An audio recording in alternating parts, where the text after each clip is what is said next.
Boys and girls, we're going to be reading chapter 5 today, The Ghost in the Machine. Somerset Wolfson made his billions in chromite exploration in the Ring of Fire region of the Canadian far north. Mr. Marquise is explaining, but his passion has always been Shakespeare. He acted in the plays as a college student and later in life began collecting rare folios of the Bard's work. When he retired, he built a museum so he could share his love of Shakespeare with the world. Cooper, are we keeping you up? A teacher's voice snaps Cooper out of his light doze. I'm listening, he blurts. He almost is, but a sleepless night stressing over the strange encounter on his phone, which may or may not have really happened, has left him exhausted. You're talking about when the wolf moved here and got everybody to change the town name to Stratford. Mr. Marquis smiles.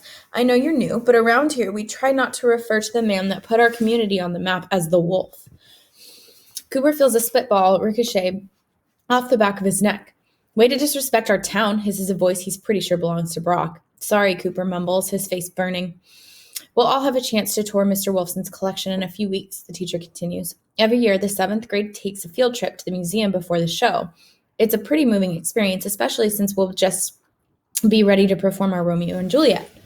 Cooper sits up a little straighter and tries to pay attention as Mr. Marquise goes on about the Wolfson collection. In addition to the very earliest editions of Shakespeare's plays dating back centuries, there are displays of clothing, tools, and illustrations from Elizabethan England, the time of Shakespeare. There's a detailed replica of the Globe Theatre where many of the plays were originally performed. There are even rumors that not all of Mr. Wolfson's collections is on display. Around Stratford, the word is that the billionaire is keeping a secret gallery filled with Shakespearean artifacts no one has ever seen. It's impossible to guess what these objects might be, but everyone assumes they were acquired illegally. Mr. Wolfson is a great man, but he'd stop at nothing to get his hands on an important piece of Shakespeare history. Cooper feels his eyelids starting to droop. Yikes! If he falls asleep again, he'll never be able to bluff through it with Mr. Marquise. That's when it happens. A distant voice calls, Cooper Vega. Cooper's lolling head snaps to attention. I'm awake. So I see, Mr. Marquise tells him mildly. His eyes narrow. Are you all right, Cooper? The voice comes again. Cooper Vega. Cooper pivots in his chair, trying to see who's calling him. Brock? Aiden? Do those guys even know his name? To them, he's what's-his-face. I see thee, Cooper Vega. Hast thou a place in darkness? With a sinking heart, Cooper realizes that the muffled message is coming from his pocket where the GX4000 is vibrating. Oh no, he's back. Who else would use those words? That accent, I have to go to the bathroom. Cooper is up and running for the door even before Mr. Marquise gives the okay. He darts down the hall, bursts into the boys' room, and hides himself in the far stall. Roddy, is that you? 'Tis I, comes the gloomy response, but I see thee not. Cooper whips out his phone and presses the home button. The boy from last night's hallucination is center screen.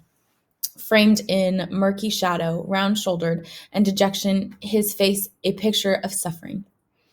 What's the matter? Cooper asks anxiously. The boy raises a limp hand to his brow. I am dead, Cooper Vega. Cooper Vega, I am dead. No, you're not. I'm looking right at you. Roddy shakes his head tragically. I've recalled my final moment, retaken my final breath. You're just a kid, Cooper protests. The plague knows neither age nor mercy. Plague, Cooper echoes. You mean the bubonic plague?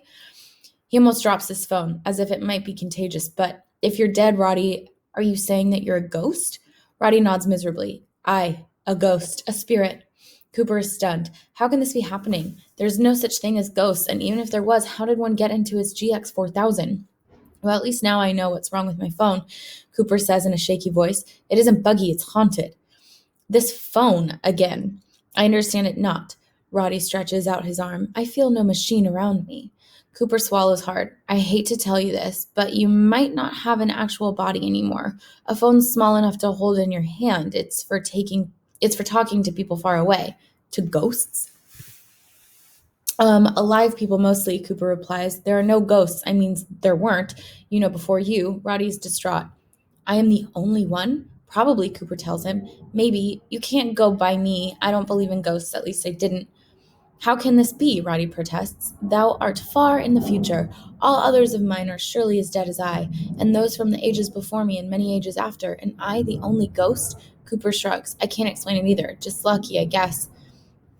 And part 2 will be in the second video.